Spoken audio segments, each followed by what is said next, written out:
Hello, I'm so excited to paint our half dome landscape this morning.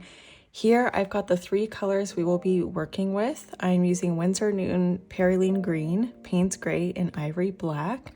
So we've got a simple, really nice winter moody palette.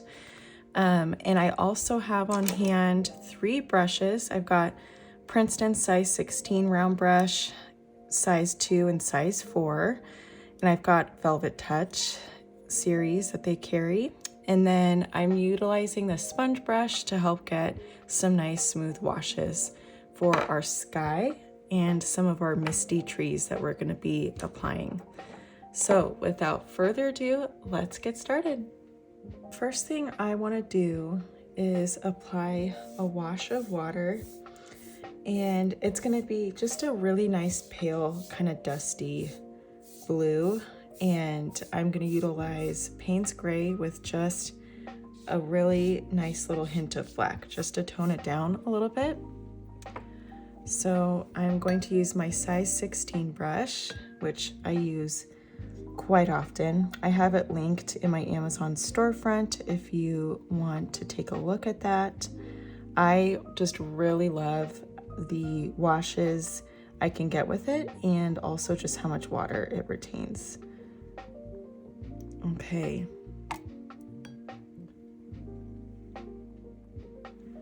All right, so I'm just going to take this color and just apply a really pale wash. And it's going to dry even lighter than this once the paper has absorbed all of it. And our color palette, again, is very moody, and so Half Dome won't be affected by this wash once we allow this background to dry and we apply Half Dome. This will be perfectly good as a nice base color for the painting. Okay, I'm now gonna let this set and dry, and then we will come back and paint Half Dome. All right, so for my next step, I'm going to lightly sketch the silhouette of Half Dome. And I'm gonna start about 1.5 inches from this page. And my paper, by the way, is 5 by 7 inches. So not too big, but just a nice good size to practice. So I'm starting about 2 inches from the left, and then I'm gonna gradually curve this line downward. So it's almost like a hill silhouette to start. Just above that, we are going to do the top of Half Dome. Again, I'm just lightly sketching here with this muted Payne's Gray.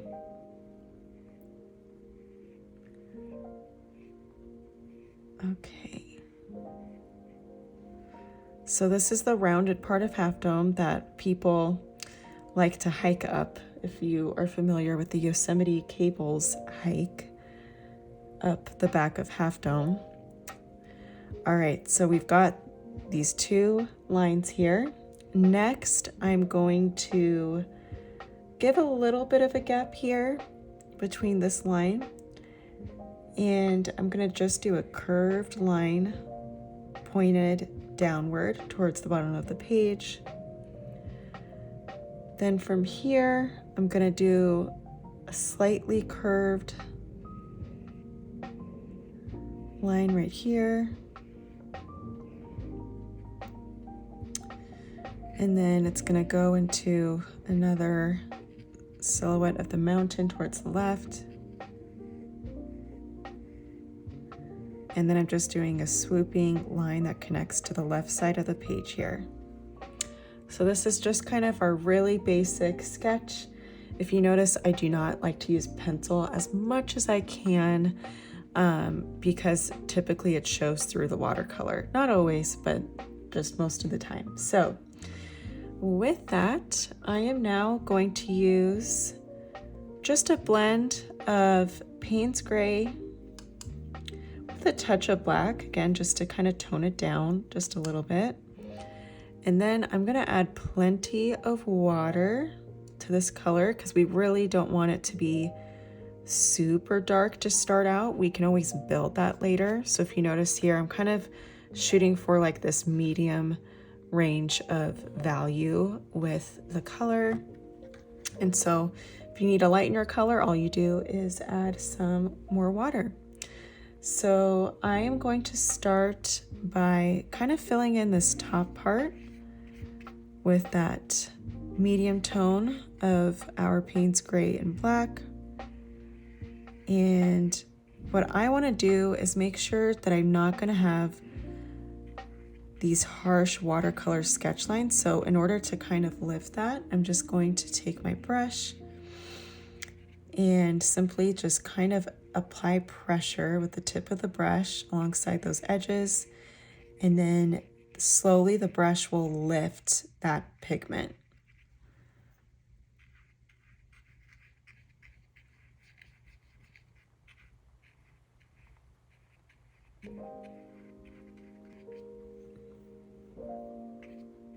Okay, so once those harsher lines are less defined, I just want to add just a few areas of shading here. Maybe just some up along this edge and up here on the top right area, just to give this part of Half Dome some dimension.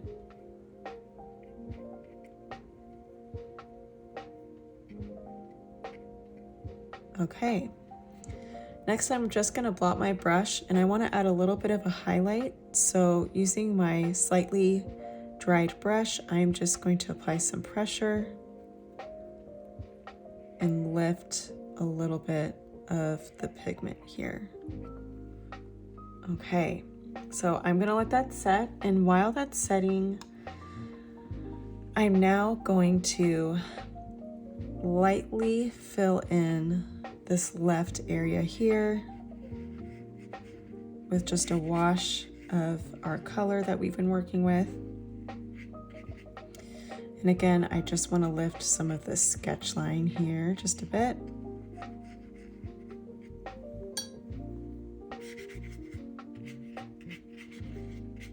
Okay, next I just want to add some more depth to this area, so I'm just going to apply our color here and let it kind of bleed out. So I just simply outline the silhouette, and then I'm just going to let that area do its thing. And as the paint lifts a little bit, you may find you need to add just a little bit more color in certain areas, because the paper is so absorbent that it can lift and lighten the color as it dries just a hair bit. So if needed, you can always layer up in a few areas.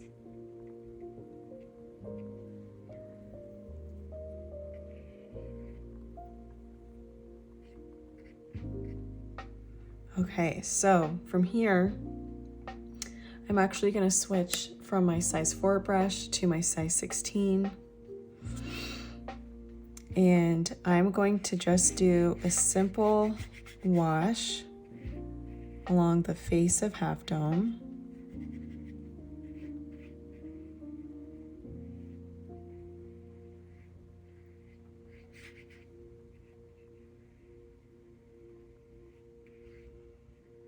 And I'm just being mindful of this edge here, so that way the top of Half Dome doesn't fully bleed out into the bottom, but it's okay, of course, if it does just a little bit. We always love some wet and wet technique with our landscapes, just to make sure it's loose and not too tight.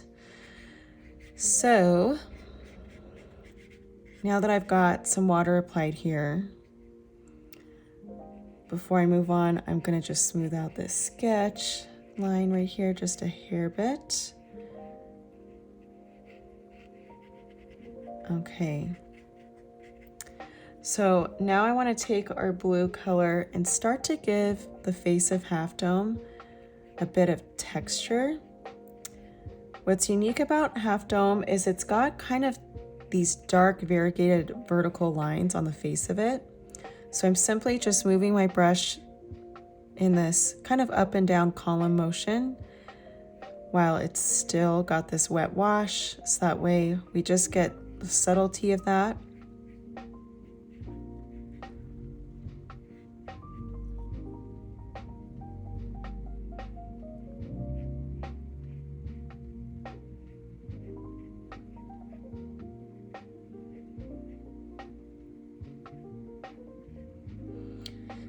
I remember my dad telling me a story that they used to actually throw and roll burning logs off the face of Half Dome from the top.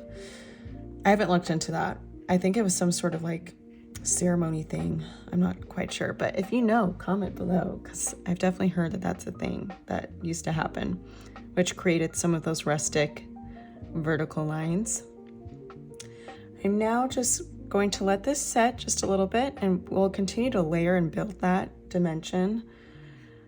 I'm just going to add some kind of medium tone on this mountain face here that's curving inward.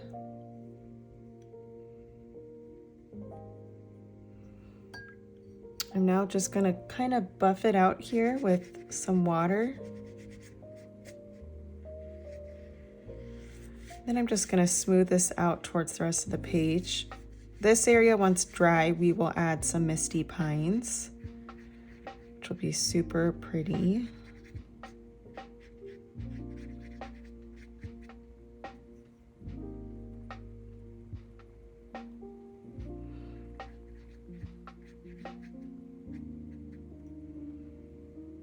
Okay, so I want to just layer a little bit, just a little bit of a darker shade here on this left curve.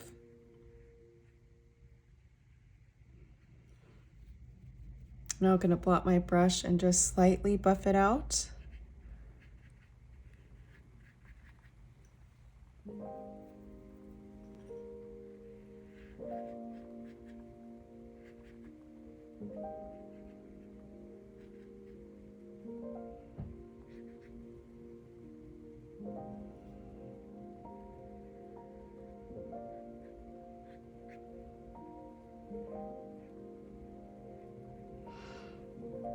Okay, so next up, I am going to start just kind of building the depth of the value of some of the paint just to deepen it slightly. Again, I like to start a little bit lighter and gradually build. So I'm going to go ahead and do that a little bit again on the top of Half Dome.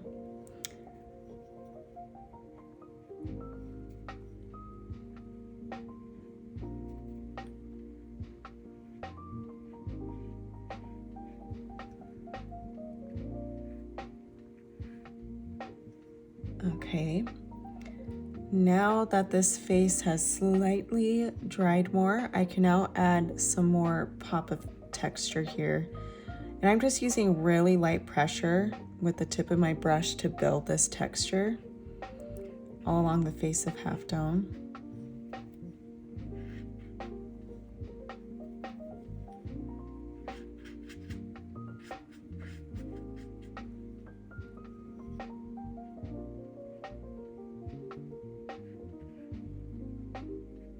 And my paper is just slightly wet. It's slowly absorbing the water, and so as you can see, it's blending a little bit in some areas, but it's slowly starting to get that nice kind of wet into dry texture that I'm starting to build.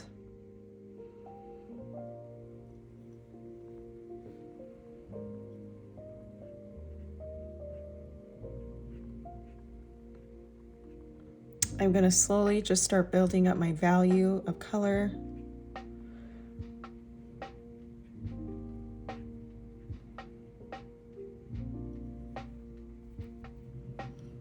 And I kind of want to smooth out this top area just a bit.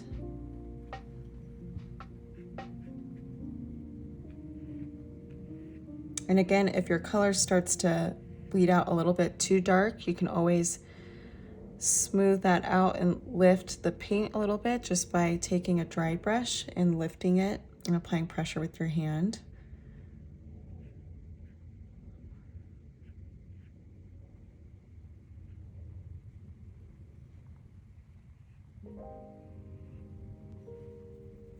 Now that I'm getting into finer details, I'm going to switch gears to my size 4 brush again. I want these streaks to now be a little bit finer.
Okay, and again, I'm just building this dimension as needed. Really building the contrast with some deeper color.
Okay, so from this point, I'm now gonna kind of start to move towards doing our misty trees. And so what I'm gonna do is just apply some water from about 2 inches or so from the bottom. And the idea here is that I'm going to do 2 layers of pine trees. And as the first layer bleeds into this bottom area, it's going to create a foggy effect. We'll let that dry, and then we'll apply the second layer of pine trees.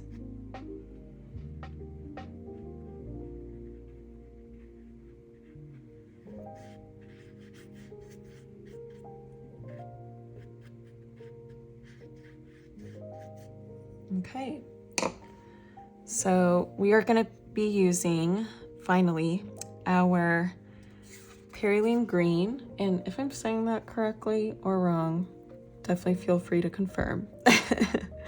I love this deep green, and I'm just gonna mix it in the combination of the Payne's Green Ivory black color that we had before.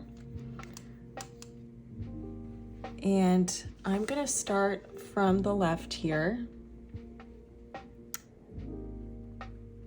And I'm just gonna slowly kind of apply where I want the placement of some of these trees, just by doing an outline of the trunk.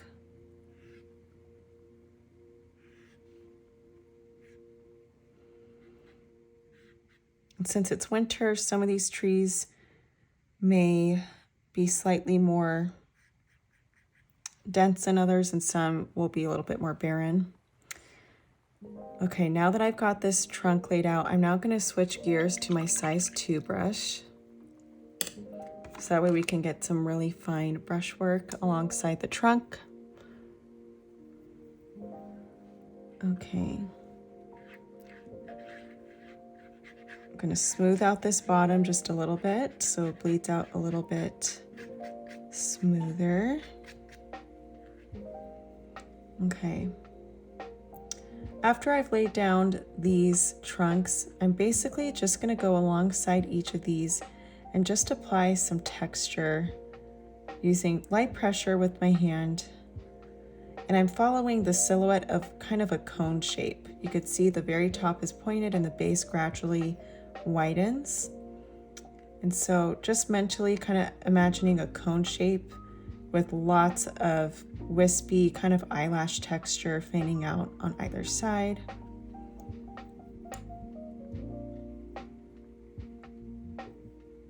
And I definitely like to play with the variety of the way that the branches are laid out. So variety within the height, angles maybe. There's some that could be crooked even, some that have more branches than others, etc. So just kind of playing around with the texture here, making sure the tops have a nice point that's elongated.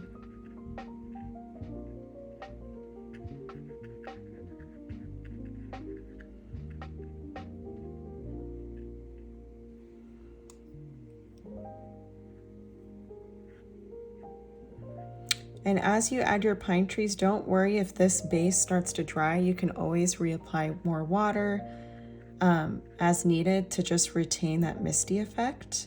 So it's very forgiving.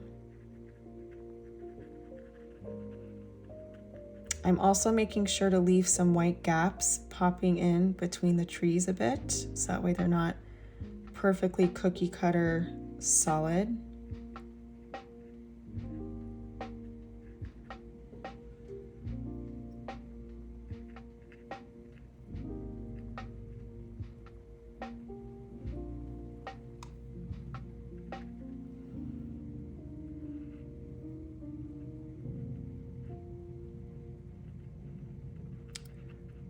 Maybe this one here is a little bit thinner than the others.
Okay, now that I've got my first layer of pines done, I'm gonna let this all dry here.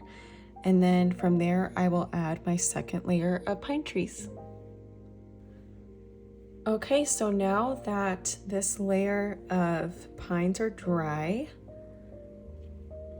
I'm now gonna just apply about a 1-inch wash of water at the bottom. Carrying on with the same color blend, we've got Perylene Green or Payne's Gray, a little bit of black.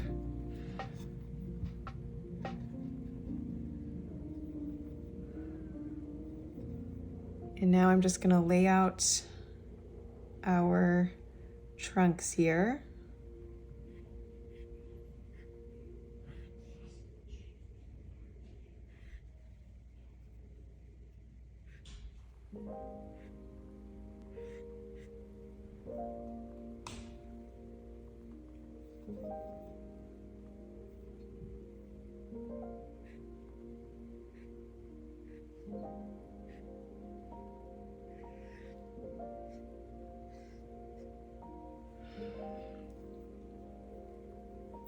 And before I add any of the branches, I'm just going to smooth out the color here while this area is still wet.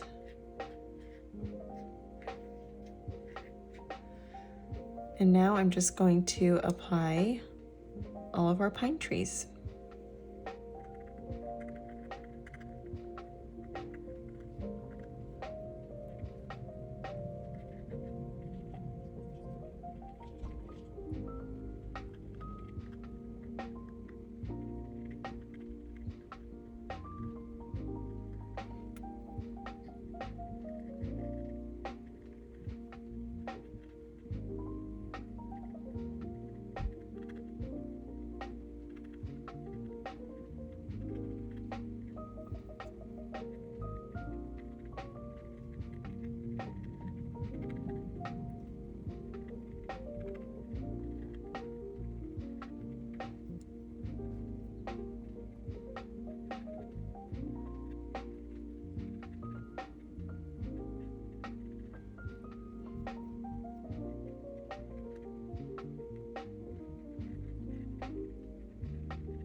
Thank you so much for joining me today for this watercolor half dome winter tutorial.